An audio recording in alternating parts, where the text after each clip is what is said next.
तो दोस्तों, बिहार शिक्षक भर्ती के लिए आज के इस वीडियो में हम लोग भारतीय संविधान के कुछ बहुत ही टॉप रेटेड, बहुत ही अच्छे प्रश्नों को डिस्कस करेंगे।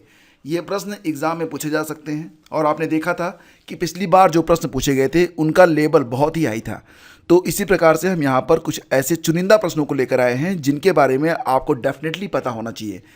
तो हर प्रश्न को ध्यान से देखिए और उसके उत्तर को याद रखिए। चलिए, पहला क्वेश्चन है, भारतीय संविधान के किस भाग में आपातकाल का उपबंध किया गया है? बताइए, आपातकाल का उपबंध भारतीय संविधान के किस भाग में किया गया है फ्रेंड्स? तो इसका आंसर बनेगा भाग 18 में। ठीक है, आपका जो भाग 15 है फ्रेंड्स, ये निर्वाचन से संबंधित है, इसको भी याद रखिए। आपका जो भाग 16 है, यह कुछ वर्गों के लिए विशेष उपबंध किए गए हैं, तो उससे संबंधित है, विशेष उपबंध है कुछ वर्गों के लिए। भाग 17 में क्या मिलेगा आपको? भाग 17 समर्पित है राजभाषा को। ठीक है, तो ये सारे पॉइंट आपको पता होने चाहिए। आगे बढ़ते हैं, अगला क्वेश्चन देखते हैं। प्रश्न होगा कि निम्नलिखित पर विचार कीजिए। आंतरिक अशांति, सशस्त्र विद्रोह, बाह्य आक्रमण और युद्ध। तो उपयुक्त में से किस आधार पर अनुच्छेद 352 के तहत आपात की उद्घोषणा की जा सकती है? तो बहुत ही अच्छा प्रश्न फ्रेंड्स, और इसका आंसर बनेगा ऑप्शन बी, यानी कि सशस्त्र विद्रोह, बाह्य आक्रमण और युद्ध। तो देखो फ्रेंड्स, 44वें संविधान संशोधन में आंतरिक अशांति शब्द को हटा दिया गया था और इसे जो है सशस्त्र विद्रोह से प्रतिस्थापित किया गया था। तो ये पॉइंट यहाँ पर हटाकर बाकी सब यहाँ पर लागू होंगे, यानी कि बी सी डी। तो ऑप्शन हमारा बनेगा ऑप्शन बी। फिर अगला क्वेश्चन देखते हैं। प्रश्न होगा यहाँ पर कि राष्ट्रपति द्वारा की गई आपातकाल की घोषणा कितने समय में दोनों सदनों के द्वारा अनुमोदित न होने पर स्वतः अपने आप समाप्त हो जाती है? अगर राष्ट्रपति ने आपातकाल की घोषणा कर दी है, तो अगर इसे दोनों सदनों के द्वारा अनुमोदित नहीं किया गया तो ये जो उद्घोषणा है ये कितने दिनों में अपने आप समाप्त हो जाती है? तो आंसर बनेगा आपका ऑप्शन बी, यानी कि 30 दिन में। ठीक है, तो यदि ऐसा नहीं होता है, मतलब 30 दिन के अंदर, यानी कि 1 माह के भीतर अगर राष्ट्रपति द्वारा घोषित उद्घोषणा संसद के दोनों सदनों के द्वारा अनुमोदित नहीं है, तो 30 दिन के भीतर ये जो इमरजेंसी होगा ये अपने आप समाप्त हो जाएगा। नेक्स्ट आपका क्वेश्चन होगा कि निम्नलिखित कथनों पर विचार कीजिए। यहाँ पर देखेंगे 2 कथन है और इसके बाद इसका आंसर देखेंगे हम। तो निम्नलिखित कथनों पर विचार कीजिए। पहला कथन कह रहा है कि राष्ट्रपति द्वारा आपात उद्घोषणा को वापस लेने के लिए संसद के दोनों सदनों का अनुमोदन आवश्यक होता है। तो ये कथन। और दूसरा कथन है, राष्ट्रपति आपात की उद्घोषणा को पश्चातवर्ती उद्घोषणा द्वारा कभी भी वापस ले सकता है। तो यहाँ पर केवल दूसरा विकल्प करेक्ट है, ऑप्शन बी ही केवल यहाँ पर करेक्ट होगा, बाकी जो पहला विकल्प है ये गलत है। तो दोस्तों, आपको बता दें कि यहाँ पर राष्ट्रपति को आपात उद्घोषणा को वापस लेने के लिए संसद द्वारा जो अनुमोदन है वो आवश्यक नहीं होता है। लोकसभा को भी आपात की उद्घोषणा को वापस लेने का अधिकार है। यदि लोकसभा साधारण बहुमत से उद्घोषणा को वापस लेने का संकल्प पारित कर दे तो राष्ट्रपति उद्घोषणा को वापस लेने के लिए बाध्य हो जाता है। तो यहाँ पर जो विकल्प हैं उसमें केवल दूसरा ही ऑप्शन केवल करेक्ट है। आगे बढ़ते हैं, अगला क्वेश्चन देखिए। संसद द्वारा एक बार अनुमोदित होने के बाद आपात की उद्घोषणा कितने समय तक रहती है? मतलब संसद अगर अनुमोदन दे दे तो जो आपात की उद्घोषणा है वो कितने समय तक लागू रहेगी? बहुत अच्छा प्रश्न है ये, और इसका आंसर अगर आपने गेस किया है ऑप्शन सी। जी हाँ दोस्तों, तो आप बिल्कुल करेक्ट हैं। संसद द्वारा एक बार अनुमोदित हो जाने के बाद आपात की उद्घोषणा 6 माह तक लागू रहती है। हालांकि इसे 6 माह करके अनिश्चित काल तक बढ़ाया जा सकता है। आपका अगला क्वेश्चन देखते हैं। प्रश्न है कि राज्यों में संवैधानिक तंत्र के विफल हो जाने पर किस अनुच्छेद के तहत राष्ट्रपति द्वारा राष्ट्रपति शासन की उद्घोषणा की जाती है? तो बेसिकली बात यहाँ पर क्या हो रही है कि राष्ट्रपति शासन के बारे में जो प्रावधान है वो किस अनुच्छेद के अंतर्गत है? तो इसका आंसर बताइए। इसका आंसर अगर आपने गेस किया है ऑप्शन बी, अनुच्छेद 356, तो ये बिल्कुल करेक्ट है। देखो, ये जो राष्ट्रपति शासन होता है ये भी एक प्रकार का आपात ही है, लेकिन संविधान में इसके लिए आपात शब्द का प्रयोग नहीं किया गया है। नेक्स्ट क्वेश्चन होगा आपका कि किस राज्य में राष्ट्रपति शासन द्वारा, यानी कि किस राज्य में राष्ट्रपति शासन लगाए जाने के विषय में निम्नलिखित कथनों पर विचार कीजिए। अगर किसी राज्य में राष्ट्रपति शासन लगता है तो 2 कथन दिए गए हैं। पहला कथन देखिए, राज्य विधानमंडल की शक्तियां संसद द्वारा प्रयोग की जाएंगी। दूसरा कथन है राष्ट्रपति संबंधित राज्य के उच्च न्यायालय में निहित शक्तियों को अपने हाथ में ले लेता है। तो ये तो गलत है, पहला वाला ही केवल सही है, यानी कि विकल्प ए ही केवल यहाँ पर करेक्ट है। तो देखो फ्रेंड्स, आपको बताना चाहेंगे हम यहाँ पर कि किसी राज्य में राष्ट्रपति शासन लगाए जाने पर उस राज्य की विधानमंडल की शक्तियों को संसद द्वारा या उसके प्राधिकार के अधीन प्रयोग की जाती है, लेकिन दूसरा विकल्प यहाँ पर नहीं होगा।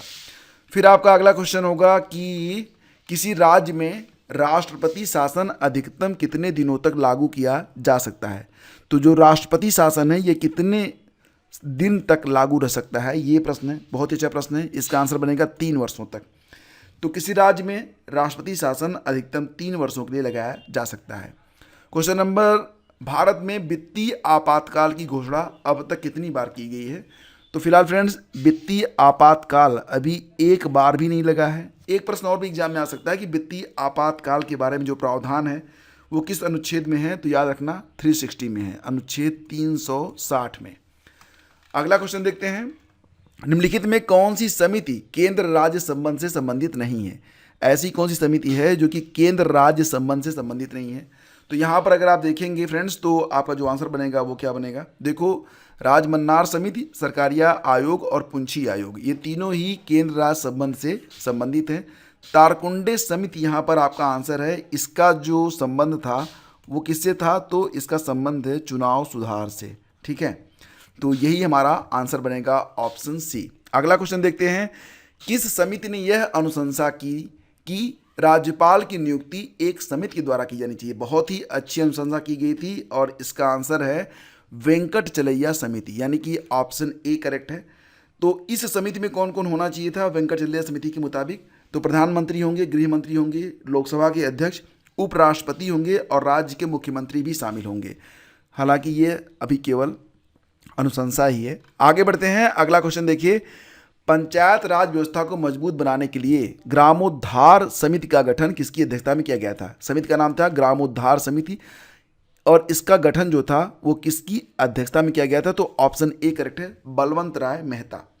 तो बलवंत राय मेहता ये बहुत ही इंपॉर्टेंट नाम है। पंचायती राज व्यवस्था को मजबूत बनाने की सिफारिश करने के लिए 1957 में 1957 में बलवंत राय मेहता की अध्यक्षता में ग्रामोद्धार समिति का गठन किया गया था। समिति ने अपनी रिपोर्ट में स्थानीय स्वशासन हेतु गांव से लेकर जिला स्तर तक त्रिस्तरीय पंचायती राज व्यवस्था का सुझाव दिया था।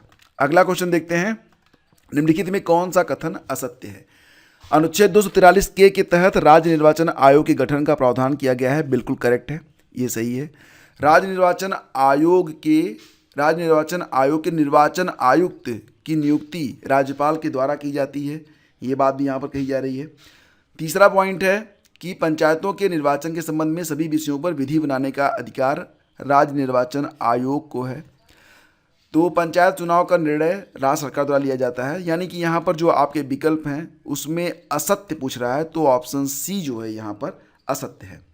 तो सत्य क्या है, आपको सत्य का भी ज्ञान होना चाहिए। आपको बताना चाहेंगे कि संविधान का जो भाग 9 है, ठीक है, ये जो अनुच्छेद 243 के है ना, ये संविधान के भाग 9 से संबंधित है। इसी के तहत एक राज्य निर्वाचन आयोग के गठन का प्रावधान किया गया है।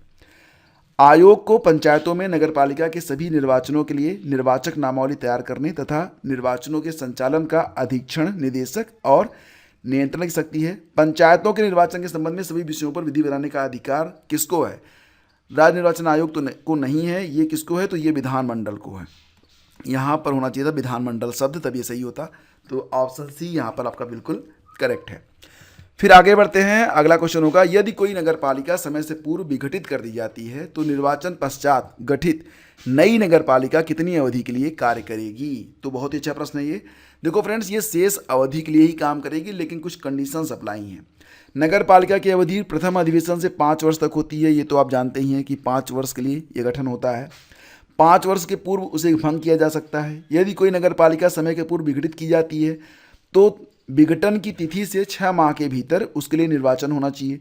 इस प्रकार गठित नगरपालिका अपनी शेष अवधि तक काम करती है। लेकिन यदि विघटित नगरपालिका का शेष कार्यकाल 6 महीने या उससे कम हो तो 6 माह के भीतर निर्वाचन आवश्यक नहीं होता, क्योंकि 6 महीना तो इसी से निकल जाएगा, उसके बाद अगला जो सेशन होगा वो स्टार्ट हो जाता है।